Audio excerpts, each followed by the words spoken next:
নমস্কার বন্ধুরা, West Bengal land reforms act 1955 এই অ্যাক্টের গুরুত্বপূর্ণ অনেকগুলি সেকশন আমরা আলোচনা করে এসেছি। আজকে আমরা যে বিষয় নিয়ে আলোচনা করব সেটি হলো chapter 6 principles of distribution of lands, section 49 নিয়ে আমরা আজকে আলোচনা করব। তোমাদের কাছে অনুরোধ, প্রথমে তোমরা যে ভিডিওগুলি আপলোড করেছি সেই ভিডিওগুলিতে যে সেকশনগুলি আলোচনা করা হয়েছে সেগুলি অবশ্যই একবার পড়ে আসো, তারপরে এই ভিডিওটি তোমরা দেখো, না হলে বুঝতে অনেক জায়গা অসুবিধা হতে পারে। Principles of distribution of lands, land ডিস্ট্রিবিউশনের ক্ষেত্রে কি কি প্রিন্সিপালগুলি রয়েছে।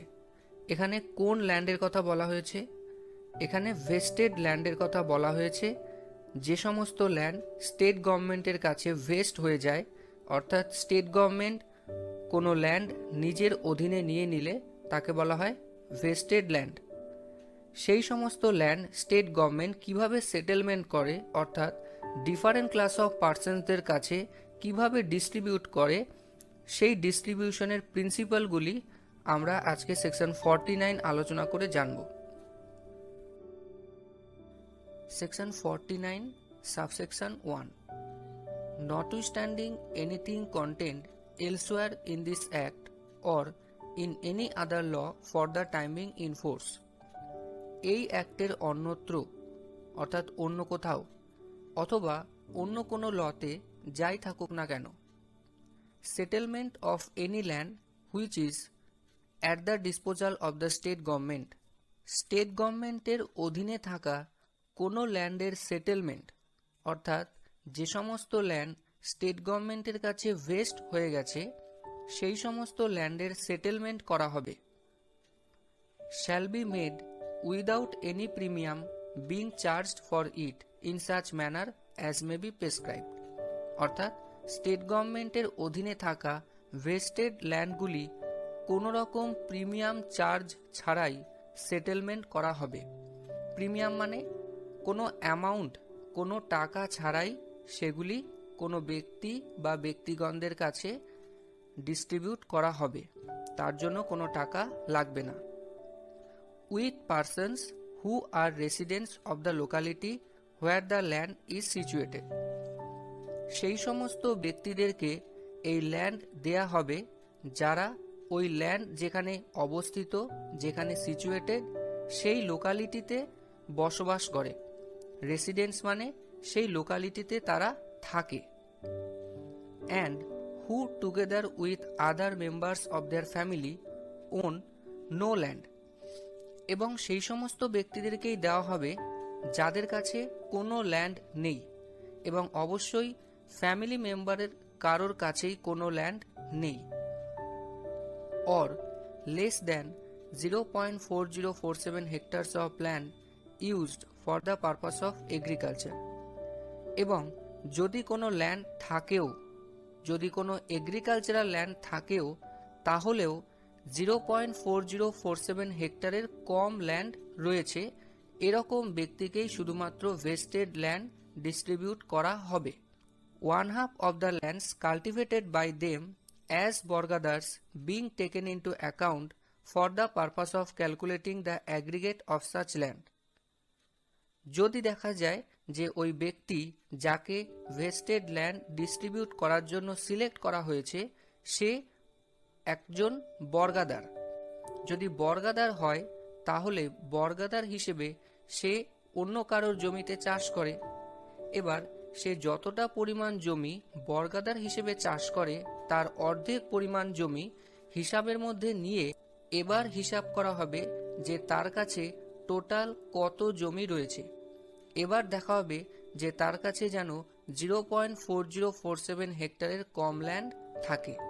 হয়তো এই জায়গাটা বুঝতে তোমাদের অনেকে কনফিউশন হতে পারে, তাই আমরা যতটুকু পড়লাম ততটুকু জায়গাকে পয়েন্ট ওয়াইজ একটু বোঝার চেষ্টা করব।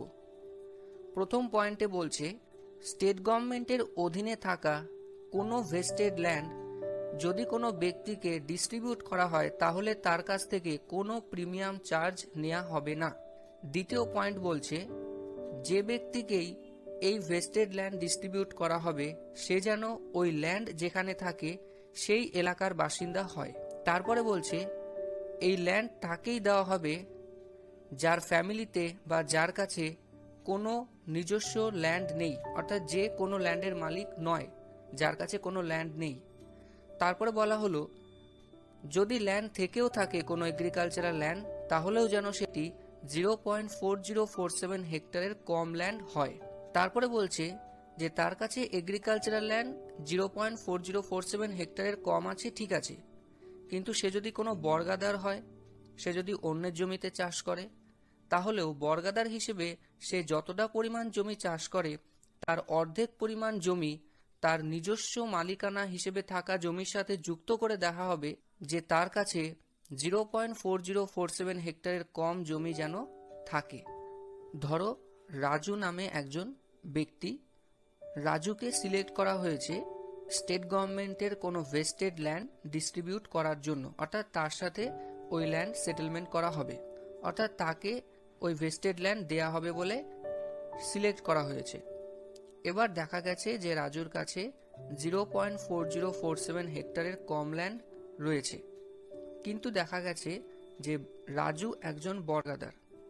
এবার রাজু যদি এক্স পরিমাণ ল্যান্ড বর্গাদার হিসেবে চাষ করে, তাহলে x/2 অর্থাৎ যে পরিমাণ ল্যান্ড সে চাষ করে তার অর্ধেক পরিমাণ ল্যান্ড যুক্ত করা হবে তার মালিকানা হিসেবে যে ল্যান্ড ছিল যেটা 0.4047 হেক্টরের কম, তার সাথে যুক্ত করা হবে। এবং এবার দেখা হবে যে তাহলে 0.4047 হেক্টরের কম ল্যান্ড হচ্ছে কিনা। আশা করি এতটুকু বুঝতে পেরেছো। যদি তাও কনফিউশন থাকে এই জায়গাটি বুঝতে, অবশ্যই কমেন্টে জানাবে। এরপরে শুধুমাত্র এই কন্ডিশনগুলি ফুলফিল করলেই হবে না, আরও কয়েকটি কন্ডিশন রয়েছে।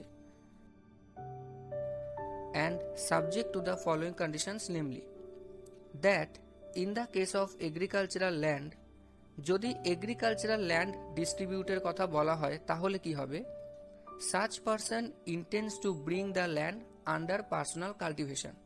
যদি এগ্রিকালচারাল ল্যান্ড হয় তাহলে যে ব্যক্তিকে ওই ল্যান্ড ডিস্ট্রিবিউট করার কথা বলা হয়েছে সেই ব্যক্তি যেন ওই ল্যান্ড পার্সোনাল কাল্টিভেশন করবে বলে ইচ্ছুক। পার্সোনাল কাল্টিভেশন ছাড়া অন্য কোনো উদ্দেশ্যে ইউজ করবে বলে ইচ্ছুক হলে তাকে কিন্তু দেয়া হবে না ল্যান্ড।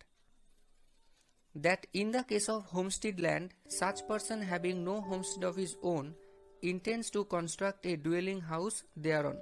যদি হোমস্টিড ল্যান্ড হয় সেক্ষেত্রে যে ব্যক্তিকে এই ল্যান্ড দেওয়ার কথা বলা হয়েছে সেই ব্যক্তির কাছে যেন কোনো হোমস্টিড না থাকে, কোনো বাড়ি না থাকে, এবং সে ওই ল্যান্ডের ওপর একটা ডুয়েলিং হাউস বানাতে চায়। হোমস্টিড ল্যান্ড মানে যে ল্যান্ডে ডুয়েলিং হাউস থাকে, কোনো বসত বাড়ি থাকে এবং তার চারিপাশে এগ্রিকালচারাল ল্যান্ডও থাকে, এইরকম কোনো ল্যান্ডকে বলা হয় homestead land. And such other terms and conditions as may be prescribed. এবং স্টেট গভর্নমেন্টের দ্বারা অন্য কোনো টার্মস অ্যান্ড কন্ডিশন প্রেসক্রাইব করা থাকতে পারে। অর্থাৎ আমরা সাবসেকশন 1-এ জানলাম যে স্টেট গভর্নমেন্টের অধীনে থাকা কোনো ল্যান্ড যদি কাউকে দিতে হয় তাহলে কয়েকটি কন্ডিশন ফুলফিল করতে হবে, কয়েকটি শর্ত পূরণ করতে হবে। যেমন ইম্পর্টেন্ট কয়েকটি শর্ত হতে পারে, ওই ব্যক্তিকে লোকালিটির রেসিডেন্ট হতে হবে, ওই ব্যক্তির কাছে 0.4047 হেক্টরের কম ল্যান্ড থাকতে হবে, বর্গাদার হলে বর্গাদার হিসেবে চাষ করা জমির অর্ধেক পরিমাণ জমি যুক্ত করে নিয়ে হিসাব করা হবে যে 0.4047 হেক্টরের কম ল্যান্ড আছে কিনা। এছাড়া যদি এগ্রিকালচারাল ল্যান্ড হয় তাহলে তাকে অবশ্যই পার্সোনাল কাল্টিভেশনের জন্য জমিটি দেওয়া হবে। যদি হোমস্টিড ল্যান্ড হয় তাহলে ডুয়েলিং হাউস বানানোর জন্য তাকে ল্যান্ড দেওয়া হবে। এছাড়াও অন্য কোনো টার্মস অ্যান্ড কন্ডিশন থাকতে পারে। এরপরেও আমরা আরও কয়েকটি কন্ডিশন জেনে নেব। Provided that among the persons eligible for such settlement, অর্থাৎ যে সমস্ত ব্যক্তিকে এই সেটেলমেন্টের জন্য, এই ডিস্ট্রিবিউশনের জন্য বাছাই করা হয়েছে তাদের মধ্যে preference shall be given to the persons belonging to scheduled caste or scheduled tribe or who form themselves into a cooperative society for the purpose. Preference দেওয়া হবে কাদেরকে, অর্থাৎ কারা ওই ল্যান্ড পাবে, ওই ল্যান্ড পাবে শিডিউল কাস্ট অথবা শিডিউল ট্রাইব অন্তর্ভুক্ত কোনো ব্যক্তি, অথবা তারা পাবে যারা কোনো কোঅপারেটিভ সোসাইটি গঠন করেছে। কোঅপারেটিভ সোসাইটি জিনিসটা কি আমরা সংক্ষেপে একটু বোঝার চেষ্টা করব। আমরা সকলেই কোঅপারেশন শব্দটি শুনেছি। কোঅপারেশন মানে হলো একসাথে কাজ করা, সহযোগিতার মধ্য দিয়ে কাজ করা। তেমনি কোঅপারেটিভ সোসাইটি মানে হলো এক ধরনের অর্গানাইজেশন যেখানে একাধিক লোক একটা কমন উদ্দেশ্য নিয়ে একসাথে কাজ করে, নিজেদের আর্থিক অভাব মেটানোর জন্য একসাথে কাজ করে এবং নিজেদের ওয়েলফেয়ার করে, অর্থাৎ নিজেদেরকে সমৃদ্ধি করে। যেমন 10 জন ফার্মার যদি তারা নিজেদের জমিতে ইন্ডিভিজুয়ালি আলাদা আলাদাভাবে নিজস্বভাবে চাষ করে, তাহলে তাদের যে পরিমাণ ফসল উৎপাদন হবে বা যে পরিমাণ লাভ হবে, তার থেকে তারা যদি 10 জন একসাথে হয়ে এবং প্রত্যেকে নিজেদের সামর্থ্য মতো টাকা ইনভেস্ট করে জমিগুলি একসাথে করে চাষ করে, তাহলে যে প্রডিউসের পরিমাণ বাড়বে বা তাদের যে লাভ হবে সেটা কিন্তু অবশ্যই আগে ইন্ডিভিজুয়ালি চাষ করলে যে লাভ হতো তার থেকে অনেক বেশি হবে। এছাড়া ফসল নষ্ট হওয়ার ব্যাপার কিন্তু অনেকটা কমে যাবে। এতে করে তারা প্রত্যেকে সমৃদ্ধশালী হয়ে উঠবে। এই রকম কোনো সংস্থাকেই কোঅপারেটিভ সোসাইটি বলা হয়। তোমরা যদি কোঅপারেটিভ সোসাইটি নিয়ে আরও বিস্তারিতভাবে জানতে চাও তাহলে অবশ্যই কমেন্টে বলো, আমি তাহলে একটি সেপারেট ভিডিও বানিয়ে দেব। Provided further that no settlement of land shall be made with any person or with a member of the family of such person who is engaged or employed in any business, trade, undertaking, manufacture, calling, service, industrial occupation। অর্থাৎ এমন কোনো ব্যক্তিকে এরকম vested land দেয়া হবে না যে কিনা অথবা যার ফ্যামিলি মেম্বারের মধ্যে কেউ কোনো business, trade, manufacture, service, industrial occupation এইরকম কাজের সাথে যুক্ত। এই প্রভিশনটি 1980 সালে যুক্ত করা হয়েছে।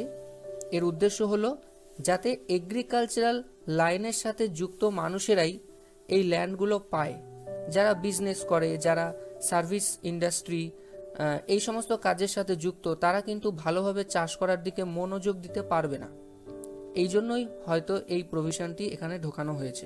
Provided also that nothing in this subsection shall apply to any case when freehold title did for land is given to a bona fide refugee in accordance with such norms as may be prescribed by the appropriate department of the state government। এখানে বলা হয়েছে এতক্ষণ যে কন্ডিশনগুলি আমরা জানলাম সেই কন্ডিশনগুলি apply হবে না যদি স্টেট গভর্নমেন্ট কোনো বোনাফাইড রিফিউজিকে, অর্থাৎ কোনো সত্যিকারের প্রকৃত রিফিউজিকে কোনো ফ্রিহোল্ড টাইটেল ডিড দিয়ে দেয়। টাইটেল ডিড মানে আমরা জানি দলিল। কোনো জমিতে ফ্রিহোল্ড টাইটেল ডিড পাওয়া মানে হলো ওই জমির সাথে যুক্ত সমস্ত রকম রাইটস, যেমন right to use, right to transfer এবং ওই জমিতে সমস্ত ধরনের রাইট এনজয় করার একটা অধিকার পেয়ে যাওয়া। সুতরাং এই রকম ফ্রিহোল্ড টাইটেল ডিড যদি কোনো রিফিউজিকে দিয়ে দেওয়া হয় তাহলে কিন্তু সেক্ষেত্রে সেকশন 49 অ্যাপ্লাই হবে না। এরপর একটি এক্সপ্লেনেশন রয়েছে, the second proviso to subsection 1 shall not apply to an agricultural labourer, artisan or fisherman. অর্থাৎ আমরা যে প্রভিশনটি দেখলাম যে business, manufacture, calling, service, industrial occupation এই সমস্ত কাজের সাথে যুক্ত ব্যক্তিকে ভেস্টেড ল্যান্ড ট্রান্সফার করা হবে না, কিন্তু এই প্রভিশনটি অ্যাপ্লাই হবে না কোনো এগ্রিকালচারাল লেবারার, অর্থাৎ কোনো কৃষিকাজের সাথে যুক্ত শ্রমিক, আর্টিসান মানে কোনো শিল্পী, সেটা কুমোর হতে পারে বা অন্য কোনো কৃষিকাজের সাথে যুক্ত কোনো শিল্পী বা কারিগর হতে পারে, অথবা কোনো ফিশারম্যান যারা মাছ ধরে, জেলে, অর্থাৎ এদের ক্ষেত্রে প্রভিশো 2 অর্থাৎ 2 নম্বর প্রভিশো অ্যাপ্লাই হবে না। Subsection 1A No person with whom any land is or has been settled under subsection 1 shall be entitled to transfer such land. কোনো ব্যক্তি যে ব্যক্তির সাথে সাবসেকশন 1 অনুযায়ী স্টেট গভর্নমেন্ট কোনো ল্যান্ড ট্রান্সফার করেছে, অর্থাৎ যে ব্যক্তি স্টেট গভর্নমেন্টের কাছে থাকা কোনো ভেস্টেড ল্যান্ড পেয়েছে, সেই ব্যক্তি ওই জমিটি যেটি সে পেয়েছে স্টেট গভর্নমেন্টের কাছ থেকে সেটি আবার অন্য কাউকে ট্রান্সফার করতে পারবে না। সে পেয়ে গেছে, এবার নিজের কাছে থাকবে, সে আবার অন্য কাউকে সেটি ট্রান্সফার করতে পারবে না, এটি এখানে বলা হয়েছে। এক্সেপ্ট, এক্সেপ্ট মানে ব্যতিক্রম, অর্থাৎ সে ট্রান্সফার করতে পারবে। কখন পারবে? By way of a simple mortgage, একটা সিম্পল মর্টগেজের মাধ্যমে সে ওই জমিটি অন্য কাউকে ট্রান্সফার করতে পারবে। অর অথবা a mortgage by deposit of title deeds, অথবা সে টাইটেল ডিডস ডিপোজিটের মাধ্যমে মর্টগেজ দিতে পারবে। সেটি কাকে দিতে পারবে? In favour of a scheduled bank, কোনো শিডিউল্ড ব্যাংকে সে এই ধরনের মর্টগেজ দিতে পারবে। অর এ কোঅপারেটিভ সোসাইটি, কোনো কোঅপারেটিভ সোসাইটিতে সে মর্টগেজ দিতে পারবে। অথবা a corporation owned or controlled by the central or state government or both, অথবা এমন কোনো কোম্পানি বা কর্পোরেশন যেটি স্টেট গভর্নমেন্ট বা সেন্ট্রাল গভর্নমেন্ট দ্বারা কন্ট্রোলড, স্টেট গভর্নমেন্ট বা সেন্ট্রাল গভর্নমেন্ট একসাথে চালিত করছে, এরকম কোনো কর্পোরেশন বা কোম্পানিতেও সে টাইটেল ডিডস ডিপোজিট করে মর্টগেজ দিতে পারবে। সিম্পল মর্টগেজ কী জিনিস, mortgage by deposit of title deeds কী জিনিস, এই মর্টগেজ সম্বন্ধে সমস্ত বিষয়ে একটা আলাদা ভিডিও করা রয়েছে, তোমরা দেখতে পারো, আমি ডেসক্রিপশনে লিংক দিয়ে দেবো। তো আমরা জানলাম যে স্টেট গভর্নমেন্টের কাছ থেকে পাওয়া কোনো ল্যান্ড সেটি আবার অন্য কাউকে ট্রান্সফার করতে পারবে না ওই ব্যক্তি যে সেটি পাবে, কিন্তু সে পারবে কখন? কোনো সিম্পল মর্টগেজ দিয়ে করতে পারবে ট্রান্সফার, অথবা mortgage by deposit of title ডিডসের মাধ্যমেও ট্রান্সফার করতে পারবে, এবং সেটি নির্দিষ্ট কয়েকটি জায়গায়, scheduled bank, cooperative society, corporation, এই সমস্ত জায়গায়। And for the purpose of obtaining loan for the development of land or for the improvement of agricultural production or for the construction of a dwelling house। এবার এই ধরনের mortgage দিয়ে যদি loan পেতে হয় তাহলেও কয়েকটি নির্দিষ্ট কারণ দেখাতে হবে। শুধু শুধু মর্টগেজ দিয়ে জমিটি অন্য কাউকে ট্রান্সফার করে দিলাম এরকম হবে না। সেই নির্দিষ্ট কারণগুলি হতে পারে for the development of land, জমিতে কোনো ডেভেলপমেন্ট করা হবে, জমিটিকে আরও ভালো করা হবে, তার জন্য কোনো কাজ করা হবে। Or for the improvement of agricultural production, জমিতে কৃষিজাত উৎপাদন ইমপ্রুভ করার জন্য, আরও ভালো করার জন্য কোনো স্টেপ নিতে হবে, এরকম কোনো কাজের জন্যও লোন পাওয়া যেতে পারে। Or for the construction of A duelling house, অথবা জমিতে যদি কোনো ডুয়েলিং হাউস বানানোর হয়, ডুয়েলিং হাউস মানে বসত বাড়ি যদি কনস্ট্রাক্ট করতে হয়, সেক্ষেত্রেও লোন পাওয়া যেতে পারে। সুতরাং এই সাবসেকশন 1A কোনো ব্যক্তিকে স্টেট গভর্নমেন্টের কাছ থেকে পাওয়া ভেস্টেড ল্যান্ড ফার্দার ট্রান্সফার করতে বাধা দিচ্ছে, এবং কোন কোন ক্ষেত্রে সে মর্টগেজের মাধ্যমে ট্রান্সফার করতে পারবে সেটিও বলে দিয়েছে। আশা করি এই সাবসেকশন 1A বুঝতে পেরেছো। সাবসেকশন 2, আগেই বলে রাখি সাবসেকশন 2তে রেভিনিউ অফিসারের মাধ্যমে একটা এনকোয়ারি করার কথা বলা হয়েছে। কিসের এনকোয়ারি? এই সেকশনে স্টেট গভর্নমেন্টের যে ভেস্টেড ল্যান্ড কোনো ব্যক্তির সাথে সেটেলমেন্ট করা হয়েছে, সেই ল্যান্ড সেটেলমেন্ট করার সময় যদি কোনো মিস্টেক বা ইললিগ্যালিটি ধরা পড়ে, সেক্ষেত্রে রেভিনিউ অফিসার চাইলে এই ধরনের সেটেলমেন্টকে বাতিল করতে পারে। If A revenue officer on his own motion or on application made to him in that behalf, যদি একজন revenue officer on his own motion মানে নিজে থেকে, or on application made to him in that behalf, অথবা এই বিষয়ে যদি কেউ তাকে অ্যাপ্লিকেশন করে জানায় ব্যাপারটা। After hearing the person with hmm the land was settled, যে ব্যক্তির সাথে এই ল্যান্ড সেটেল করা হয়েছিল তার কথা একবার শুনে, অর্থাৎ তার পক্ষটাও একবার শুনে। And in the case of any subsequent transfer, যদি ওই ব্যক্তি অন্য কাউকে ওই ল্যান্ড ট্রান্সফার করে থাকে তো সেই ট্রান্সফারের ক্ষেত্রে, সাবসিকুয়েন্ট ট্রান্সফার মানে পরবর্তী ট্রান্সফার, স্টেট গভর্নমেন্ট ওই ব্যক্তিকে ল্যান্ড ট্রান্সফার করেছে, তার সাথে সেটেলমেন্ট করেছে, ঠিক আছে, ওই ব্যক্তি যদি আবার ওই ল্যান্ড অন্য কাউকে ট্রান্সফার করে দেয়, সেই ট্রান্সফারের কথা এখানে বলা হয়েছে সাবসিকুয়েন্ট ট্রান্সফার।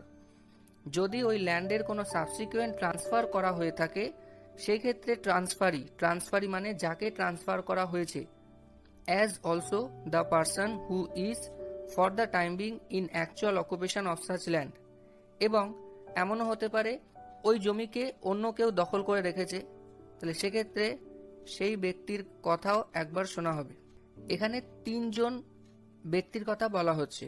এক হচ্ছে স্টেট গভর্নমেন্ট যে ব্যক্তিকে ল্যান্ড ট্রান্সফার করেছে, দ্বিতীয় হচ্ছে ওই ব্যক্তি যদি অন্য কাউকে ল্যান্ড ট্রান্সফার করে থাকে তো সেই ব্যক্তি, আর তৃতীয় হচ্ছে ওই জমিকে যদি অন্য কেউ দখল করে রাখে সেই ব্যক্তি। অর্থাৎ এই তিনজন ব্যক্তিকে তাদের বক্তব্য রাখার একটা সুযোগ দেওয়া হবে। And after making such enquiry as may be prescribed, এবং রেভিনিউ অফিসারের যে এনকোয়ারি করার সেটি সে করবে। Is satisfied that settlement of such land was made by mistake, অর্থাৎ এই যে সেটেলমেন্ট করা হয়েছিল ওই ব্যক্তির সাথে, অর্থাৎ ওই ব্যক্তিকে যে ল্যান্ড ট্রান্সফার করা হয়েছিল স্টেট গভর্নমেন্টের তরফ থেকে, সেটি মিস্টেকের মাধ্যমে হয়েছিল, সেটি একটি ভুল করে হয়ে গিয়েছিল, সেটা রেভিনিউ অফিসারের ভুলও হতে পারে। Or obtained under any provision of this section by practice of fraud, misrepresentation, coercion or otherwise, অথবা এমন হতে পারে যে এই সেটেলমেন্টটা করা হয়েছে কোনো ফ্রড করে, কোনোভাবে প্রতারণার মাধ্যমে এই ধরনের সেটেলমেন্ট করা হয়ে গিয়েছে। মিসরিপ্রেজেন্টেশন মানে ব্যাপারটাকে মিসরিপ্রেজেন্ট করা হয়েছে, মানে মিথ্যা পরিচয় দেওয়া বা মিথ্যেভাবে বর্ণনা করে ব্যাপারটাকে সাজিয়ে যাতে ওই ব্যক্তির সাথেই সেটেলমেন্ট করা হয়, এরকম কোনোভাবে মিসরিপ্রেজেন্টেশনের মাধ্যমে সেটেলমেন্ট করানো হয়েছে। তারপরে আছে কোর্শন মানে ভয় দেখিয়ে বাধ্য করে ওই ব্যক্তির সাথে সেটেলমেন্ট করানো হয়েছে, অথবা অন্য কোনোভাবে, অর্থাৎ যদি কোনো ইললিগ্যালিটি খুঁজে পায় রেভিনিউ অফিসার ইনকোয়ারি করে তাহলেই। or that a transfer of any land has been made in contravention of the provisions of subsection 1A, অথবা এই ল্যান্ডে ট্রান্সফার করা হয়েছে সাবসেকশন 1A, যা পড়লাম সাবসেকশন 1A কে কন্ট্রাভেন করে, সাবসেকশন 1A তে যা বলা হয়েছে সেগুলিকে লঙ্ঘন করে কোনো ট্রান্সফার করা হয়েছে। অর্থাৎ এই তিনটে কারণের মধ্যে একটিতেও যদি রেভিনিউ অফিসার স্যাটিসফাই হয়ে যায় তাহলে রেভিনিউ অফিসার নেক্সট কি করবে? He may by order in writing annul the settlement or both the settlement and the transfer as may be deemed necessary. Revenue officer লিখিতভাবে অর্ডার করে এই সেটেলমেন্টকে বাতিল করে দিতে পারে, অ্যানাল মানে বাতিল করে দিতে পারে, অথবা ওই সেটেলমেন্ট এবং তারপরে যে সাবসিকুয়েন্ট ট্রান্সফার যদি হয়ে থাকে তো এই দুটোকেই বাতিল করে দিতে পারে, সেটি প্রয়োজন অনুসারে রেভিনিউ অফিসার যা ভালো মনে করবে তাই করবে। আশা করি সাবসেকশন 2 বুঝতে পেরেছো। সাবসেকশন 2তে আর কিছুই নয়, রেভিনিউ অফিসার একটা এনকোয়ারি করে দেখবে যে সবকিছু সেটেলমেন্ট ঠিকঠাক হয়েছে কিনা, যদি কোনো ইলিগ্যালিটি বা মিস্টেক খুঁজে পায় তাহলে সেটা শুধরে নেবে এবং অর্ডার করে এই সেটেলমেন্ট এবং ট্রান্সফারকে বাতিল করে দিতে পারবে। সাবসেকশন 2তে আমরা দেখলাম রেভিনিউ অফিসার এনকোয়ারি করে যদি কোনো ইলিগ্যালিটি বা মিস্টেক খুঁজে পায় তাহলে ওই সেটেলমেন্ট বা ট্রান্সফারকে বাতিল করে দিতে পারে, কিন্তু সেটেলমেন্টকে বাতিল করে দিয়ে বসে থাকলেই হবে না, তার জন্য কোনো ব্যবস্থা নিতে হবে। Subsection 3, when a revenue officer makes an order under subsection 2 annulling settlement, or both the settlement and the transfer of any land as the case may be. যখন রেভিনিউ অফিসার সাবসেকশন 2 অনুযায়ী কোনো সেটেলমেন্ট বা কোনো ল্যান্ডের ট্রান্সফারকে বাতিল করছে, তারপর the revenue officer shall enforce delivery of possession of such land to the collector. তারপরে রেভিনিউ অফিসার ওই ল্যান্ডের পজিশন কালেক্টরকে ডেলিভারি করে দেবে। কিভাবে? By using such force as may be required. Revenue officer কালেক্টরকে ওই ল্যান্ডের পজিশন ডেলিভারি করে দেবে, তার জন্য ফোর্স ইউজ করতে পারে, যেটা রিকোয়ার্ড মানে যেটা প্রয়োজনীয়। After evicting the person in actual occupation of such land, মানে ওই ল্যান্ডকে যে ব্যক্তি দখল করে আছে, অ্যাকচুয়াল অকুপেশন মানে দখল করে আছে, সেই ব্যক্তিকে উচ্ছেদ করে দিয়ে। এভিক্টিং মানে উচ্ছেদ করে দিয়ে, অর্থাৎ যে ব্যক্তি ওই ল্যান্ডকে দখল করে আছে তাকে উচ্ছেদ করে দিয়ে এবং তার জন্য যে ফোর্স দরকার সেটিকেও ইউজ করতে পারে রেভিনিউ অফিসার, এবং তারপরে কালেক্টরকে ওই ল্যান্ডের পজিশন ডেলিভারি করে দেবে। এবার ওই ব্যক্তি যে ওই ল্যান্ডকে দখল করে আছে, সে যদি ওই ল্যান্ড থেকে উচ্ছেদ হতে না চায়, তাহলে রেভিনিউ অফিসার কি করবে? Subsection 3A, for the purpose of enforcing delivery of possession of any land and evicting any person in actual occupation of such land under subsection 3, subsection 3 অনুযায়ী কোনো ল্যান্ডের পজিশন ডেলিভারি করার ক্ষেত্রে এবং ওই ল্যান্ডে যে ব্যক্তি দখল করে বসে আছে তাকে উচ্ছেদ করার ক্ষেত্রে any such revenue officer May send A written requisition in such form and in such manner as may be prescribed. তখন ওই রেভিনিউ অফিসার একটা লিখিত রিকুইজিশন, একটা অনুরোধ পত্র পাঠাবে। কাকে পাঠাবে?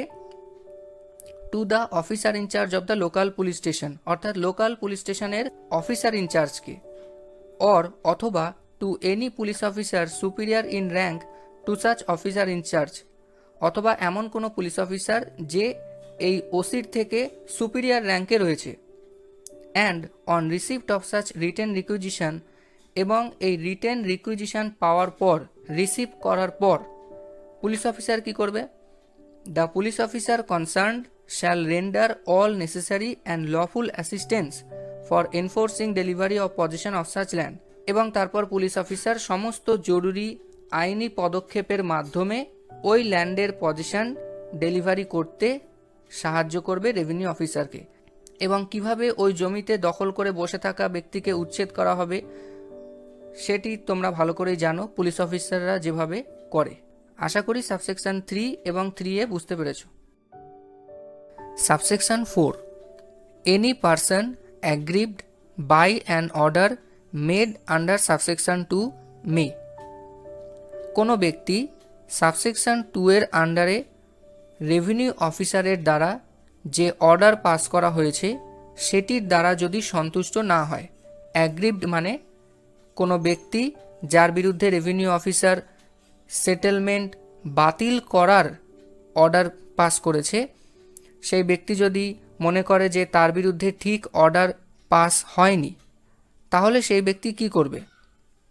Within 30 days from the date of such order, অর্থাৎ ওই অর্ডার পাস হওয়ার 30 দিনের মধ্যে প্রেফার অ্যান অ্যাপিল, একটা অ্যাপিল করতে পারে সে, to such authority as the state government may by notification in the official gazette specify. অর্থাৎ স্টেট গভর্নমেন্ট এই ক্ষেত্রে, এই অ্যাপিল করার ক্ষেত্রে যে অথরিটি ঠিক করে দিয়েছে সেই অথরিটির কাছে গিয়ে 30 দিনের মধ্যে ওই ব্যক্তি অ্যাপিল করতে পারবে। And the order passed by such authority in appeal shall be final, এবং এই অথরিটি ওই ব্যক্তির কথা শুনে এবং রেভিনিউ অফিসারের পক্ষটাও জেনে যে অর্ডার পাস করবে সেটি হবে ফাইনাল, এরপরে আর কোনো অ্যাপিল করা যাবে না।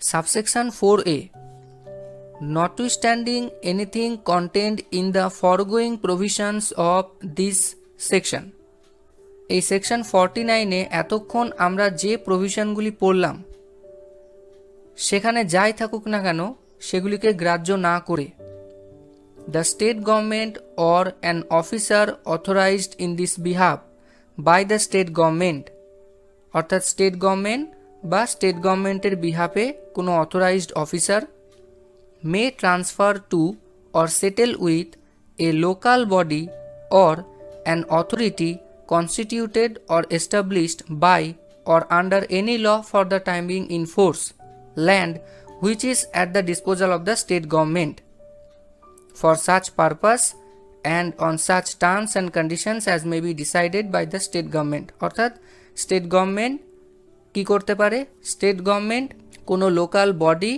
বা কোনো ল দ্বারা এস্টাবলিশ করা কোনো অথরিটির সাথে স্টেট গভর্নমেন্টের অধীনে থাকা কোনো ভেস্টেড ল্যান্ড ট্রান্সফার করতে পারে। এতক্ষণ আমরা যে প্রভিশনগুলি জানলাম, যে কন্ডিশনগুলি জানলাম, সেগুলিকে গ্রাহ্য করার কোনো দরকার নেই, কারণ এই সাবসেকশন 4A এখানে প্রথমেই বলে দেওয়া হয়েছে notwithstanding anything contained in the foregoing provisions, অর্থাৎ আগের প্রভিশনগুলিকে অগ্রাহ্য করে সেগুলিকে মাথায় না রেখেই স্টেট গভর্নমেন্ট কোনো লোকাল বডির সাথে সেটেলমেন্ট করতে পারে। স্টেট গভর্নমেন্টের অধীনে যে ভেস্টেড ল্যান্ড থাকে সেই ল্যান্ড লোকাল বডির সাথে ট্রান্সফার করতে পারবে। লোকাল বডি বলতে মিউনিসিপ্যালিটি, পঞ্চায়েত, যেগুলি কনস্টিটিউশনে আর্টিকেল 12-এ রয়েছে, দেখবে সেখানে স্টেটের ডেফিনিশন রয়েছে, সেখানে লোকাল অথরিটির কথা বলা হয়েছে। সুতরাং আমরা জানতে পারলাম যে স্টেট গভর্নমেন্ট চাইলে কোনো লোকাল বডি বা কোনো ল দ্বারা এস্টাবলিশ কোনো অথরিটির সাথে ভেস্টেড ল্যান্ড ট্রান্সফার করতে পারে। তার জন্য সেকশন 49-এ এতক্ষণ যে কন্ডিশনগুলি আমরা জানলাম সেগুলি মানার কোনো দরকার নেই। Subsection 5, notwithstanding anything contained elsewhere in this act, এই অ্যাক্টের অন্যত্র যাই থাকুক না কেন বা এই সেকশনের এতক্ষণ যা আমরা পড়লাম, যে কন্ডিশনগুলি আমরা পড়লাম, সেখানে যাই থাকুক না কেন, where the state government is satisfied that it is necessary so to do for a public purpose, state government যদি মনে করে যে পাবলিক পারপাসের জন্য, অর্থাৎ মানুষের ভালোর জন্য, পাবলিক বেনিফিটের জন্য, অর মানে অথবা for establishment, maintenance or preservation of any educational or research institution or industry, অথবা কোনো এডুকেশনাল বা রিসার্চ ইনস্টিটিউশন মানে কোনো শিক্ষা কেন্দ্র, কোনো গবেষণা কেন্দ্র, এই ধরনের কোনো ইনস্টিটিউশন বা কোনো ইন্ডাস্ট্রি, ইন্ডাস্ট্রি বলতে পরে এক্সপ্লেনেশনে বলা হয়েছে ইন্ডাস্ট্রির মধ্যে কি কি পড়ছে। সুতরাং কোনো এডুকেশনাল বা রিসার্চ ইনস্টিটিউশন অথবা ইন্ডাস্ট্রিকে বাঁচানোর জন্য, মানে এস্টাবলিশমেন্ট করানোর জন্য, স্থাপিত করার জন্য, মেনটেনেন্স অথবা সংরক্ষণের জন্য যদি স্টেট গভর্নমেন্ট মনে করে যে এটি করা প্রয়োজন, তাহলে settlement for any period of any land may be made with any person or institution on such terms and conditions, তাহলে স্টেট গভর্নমেন্ট কোনো ল্যান্ড, অর্থাৎ স্টেট গভর্নমেন্টের অধীনে থাকা কোনো ল্যান্ড যে কোনো সময়ের জন্য, ফর এনি পিরিয়ড মানে যে কোনো সময়ের জন্য সেটেলমেন্ট করতে পারে যে কোনো ব্যক্তি বা ইনস্টিটিউশনের সাথে। এনি পারসন, পারসন বলতে কোনো ইন্ডিভিজুয়াল ব্যক্তি হতে পারে, কোনো ফার্ম হতে পারে, কোনো কোম্পানি হতে পারে, association, body of individuals, including periodical payments, অর্থাৎ এই সেটেলমেন্টের মধ্যে পিরিয়ডিক্যাল পেমেন্টসও ইনক্লুড থাকবে। পিরিয়ডিক্যাল পেমেন্টস মানে নির্দিষ্ট সময় অন্তর কোনো পার্সন বা ইনস্টিটিউশন স্টেট গভর্নমেন্টকে পেমেন্ট করতে পারে, with or without any premium being charged therefore in such manner as may be prescribed, অর্থাৎ এই ধরনের সেটেলমেন্টের জন্য প্রিমিয়াম চার্জ করাও যেতে পারে, আবার নাও করা যেতে পারে, উইথ অর উইদাউট। সুতরাং আমরা সাবসেকশন 5-এ দেখলাম স্টেট গভর্নমেন্ট যদি মনে করে পাবলিক পারপাসের জন্য অথবা কোনো এডুকেশনাল বা রিসার্চ ইনস্টিটিউশন এস্টাবলিশমেন্ট, মেনটেনেন্স বা প্রিজার্ভেশনের জন্য বা কোনো ইন্ডাস্ট্রি এস্টাবলিশমেন্টের জন্য যদি স্টেট গভর্নমেন্ট মনে করে, স্যাটিসফাই হয় যে এটা পাবলিক পারপাসের জন্য করা প্রয়োজন, তাহলে স্টেট গভর্নমেন্ট সেকশন 49-এ আমরা যে কন্ডিশনগুলি দেখলাম সেগুলিকে অমান্য করেও যে কোনো পার্সন বা ইনস্টিটিউশনের সাথে এই ধরনের সেটেলমেন্ট করতে পারে। এই ধরনের সেটেলমেন্ট বলতে স্টেট গভর্নমেন্টের অধীনে থাকা কোনো ল্যান্ড পার্সন বা ইনস্টিটিউশনকে দিতে পারে এবং তার জন্য কোনো প্রিমিয়াম চার্জ করতেও পারে, প্রিমিয়াম চার্জ নাও করতে পারে। এবং এখানে পিরিয়ডিক্যাল পেমেন্টের ব্যবস্থাও রয়েছে। পিরিয়ডিক্যাল পেমেন্ট মানে স্টেট গভর্নমেন্ট যে ব্যক্তিকে ওই ল্যান্ড দেবে সেই ল্যান্ডের পরিবর্তে নির্দিষ্ট সময় অন্তর পেমেন্ট নিতেও পারে। আশা করি সাবসেকশন 5 বুঝতে পেরেছ। দুটি এক্সপ্লেনেশন রয়েছে। এক্সপ্লেনেশন 1-এ বলা হয়েছে person includes an individual, A farm, a company, an association, body of individuals weather Incorporated or not. এটি বলেছি যে পার্সন বলতে শুধুমাত্র কোনো ইন্ডিভিজুয়াল ব্যক্তি নয়, তার সাথে সাথে কোনো ফার্ম হতে পারে, কোনো কোম্পানি হতে পারে বা অ্যাসোসিয়েশন, বডি অফ ইন্ডিভিজুয়ালস হতে পারে। দ্বিতীয় এক্সপ্লেনেশনে রয়েছে ইন্ডাস্ট্রি। ইন্ডাস্ট্রি বলতে টি গার্ডেন হতে পারে, চায়ের বাগান হতে পারে, কোনো মিল হতে পারে, ফ্যাক্টরি হতে পারে, ওয়ার্কশপ হতে পারে, livestock breeding, poultry farming, dairy, township, এইগুলো হতে পারে ইন্ডাস্ট্রি বলতে। বন্ধুরা, আমরা সেকশন 49 কভার করেছি। এবার আমরা এই সেকশন 49-এ যতটুকু পড়লাম ততটুকু একসাথে একটি স্লাইডে বোঝার চেষ্টা করব। 2 মিনিট টাইম লাগতে পারে। যারা সম্পূর্ণভাবে ভালোভাবে বুঝে গেছো তারা এই 2 মিনিট স্কিপ করে যেতে পারো। সাবসেকশন 1-এ রয়েছে কয়েকটি গুরুত্বপূর্ণ কন্ডিশনস। এই কন্ডিশনসগুলি যদি কোনো ব্যক্তি ফুলফিল করে তাহলে স্টেট গভর্নমেন্ট তার অধীনে থাকা কোনো ভেস্টেড ল্যান্ড ওই ব্যক্তির সাথে সেটেলমেন্ট করতে পারে, অর্থাৎ ওই ব্যক্তিকে ডিস্ট্রিবিউট করতে পারে এবং তার জন্য প্রিমিয়াম চার্জ করতেও পারে, প্রিমিয়াম চার্জ নাও করতে পারে। সাবসেকশন 1A এখানে বলা হয়েছে যে ব্যক্তি স্টেট গভর্নমেন্টের কাছ থেকে কোনো ভেস্টেড ল্যান্ড পেয়েছে সেই ব্যক্তি ওই ল্যান্ড ফার্দার অন্য কোথাও ট্রান্সফার করতে পারবে না, কিন্তু কোথায় ট্রান্সফার করতে পারবে এবং মর্টগেজের মাধ্যমে লোনও নিতে পারবে সেটির কথাও বলা হয়েছে এই সাবসেকশনে।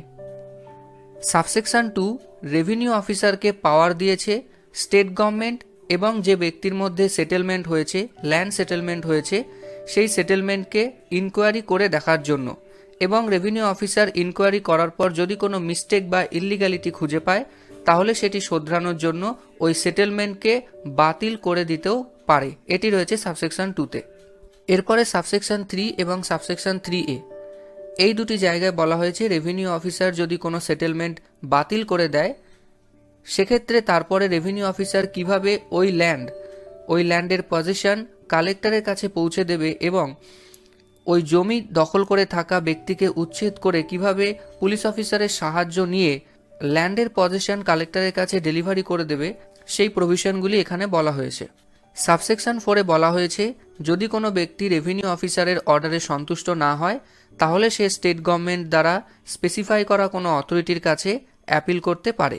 সাবসেকশন 4-এ এখানে বলা হয়েছে স্টেট গভর্নমেন্ট কোনো লোকাল বডি বা কোনো ল দ্বারা এস্টাবলিশ বা কনস্টিটিউটেড অথরিটির সাথে ল্যান্ড সেটেলমেন্ট করতে পারে পূর্বের যে সেকশন বা প্রভিশনগুলি আমরা জেনেছি সেগুলিকে উপেক্ষা করে। এবং তোমাদের জানিয়ে রাখি যে এই সাবসেকশন 4A 1986 সালে অ্যামেন্ডমেন্টের মাধ্যমে ঢোকানো হয়েছে, এর আগে এটি ছিল না। এবং সাবসেকশন 5-এ আমরা একটু আগেই জানলাম যে স্টেট গভর্নমেন্ট কোনো পাবলিক পারপাস অর্থাৎ পাবলিক বেনিফিটের জন্য বা কোনো এডুকেশনাল বা রিসার্চ ইনস্টিটিউশন এস্টাবলিশমেন্ট মেনটেনেন্স বা প্রিজার্ভেশনের জন্য কোনো পার্সন বা ইনস্টিটিউশনের সাথে কিছু টার্মস অ্যান্ড কন্ডিশনস অ্যাপ্লাই করে পিরিয়ডিক্যাল পেমেন্টের মাধ্যমে প্রিমিয়াম চার্জ করে অথবা প্রিমিয়াম চার্জ না করে এই ধরনের সেটেলমেন্ট করতে পারে। আশা করি সেকশন 49 তোমাদের সম্পূর্ণভাবে ক্লিয়ার হয়েছে। এবার আমরা আরও 2 মিনিট সময় নিয়ে সেকশন 49A দেখে নেব, তাহলে আমাদের এই চ্যাপ্টারটি কমপ্লিট হয়ে যাবে। Section 49A penalty for unauthorised occupation of vested lands. State গভর্নমেন্টের অধীনে থাকা কোনো ল্যান্ডে কেউ যদি ইললিগালি অকুপাই করে থাকে সেক্ষেত্রে তার কি পানিশমেন্ট হবে। আনঅথরাইজড অকুপেশন মানে হচ্ছে ল্যান্ড অকুপাই করে রয়েছে কিন্তু স্টেট গভর্নমেন্টের পারমিশন ছাড়া, স্টেট গভর্নমেন্টের অনুমতি ছাড়া। Any person who being in unauthorised occupation of any land which is at the disposal of the state government, কোনো ব্যক্তি যদি স্টেট গভর্নমেন্টের অধীনে থাকা কোনো ভেস্টেড ল্যান্ড ইললিগালি অকুপাই করে থাকে অর্থাৎ আনঅথরাইজড অকুপেশনে থাকে, fails to vacate such land after a notice has been served on him to do so, state গভর্নমেন্টের নোটিশ পাওয়ার পরেও সেই জমিটি খালি করতে ব্যর্থ হয়েছে। ফেলস টু ভ্যাকাট, ভ্যাকাট মানে খালি করা, অর্থাৎ কোনো ব্যক্তি স্টেট গভর্নমেন্টের জমিতে ইললিগালি অকুপাই করে রয়েছে কিন্তু স্টেট গভর্নমেন্ট ওই জমি খালি করার নির্দেশ দেওয়ার পরেও ওই জমি খালি করতে ব্যর্থ হয়েছে, সেক্ষেত্রে or obstructs any person with whom any land has been settled under subsection 1 of section 49 from taking possession of such land, অথবা সেকশন 49 অনুযায়ী স্টেট গভর্নমেন্ট যদি কোনো ব্যক্তিকে কোনো ভেস্টেড ল্যান্ড ডিস্ট্রিবিউট করে, কোনো ভেস্টেড ল্যান্ড দিয়ে দেয়, সেক্ষেত্রে ওই ব্যক্তিকে সেই জমির পজিশন নিতে যদি অন্য কোনো ব্যক্তি বাধা দেয় তাহলে সেই ব্যক্তির কি পানিশমেন্ট হবে। অর্থাৎ ধরো সেকশন 49 অনুযায়ী স্টেট গভর্নমেন্ট মিস্টার এ নামে একজন ব্যক্তিকে কিছুটা জমি দিয়েছে, মিস্টার বি নামে একজন ব্যক্তি আছে যে ওই জমিতে আনঅথরাইজড অকুপাই করে রেখেছে, অর্থাৎ মিস্টার এ কে ওই জমির পজিশন নিতে বাধা দিচ্ছে, অবস্ট্রাক্ট করছে, সেক্ষেত্রে তার পানিশমেন্ট কি হবে। অর্থাৎ এই দুই ক্ষেত্রে কি কি পানিশমেন্ট হতে পারে। shall be punishable with imprisonment which may extend to 1 year or with fine which may extend to 2000 rupees or with both, অর্থাৎ এই দুই ক্ষেত্রে 1 বছর পর্যন্ত ইমপ্রিজনমেন্ট হতে পারে অথবা ফাইন হতে পারে যেটি 2000 টাকা পর্যন্ত হতে পারে, অথবা ফাইন এবং ইমপ্রিজনমেন্ট দুটোই হতে পারে। আশা করি তোমরা সেকশন 49 এবং 49A এই দুটোই ভালোভাবে ক্লিয়ারলি বুঝতে পেরেছো। এরপরও যদি কোনো কনফিউশন থাকে অবশ্যই কমেন্টে জানাবে। অনেক অনেক ধন্যবাদ বন্ধুরা ভিডিওটি শেষ পর্যন্ত দেখার জন্য।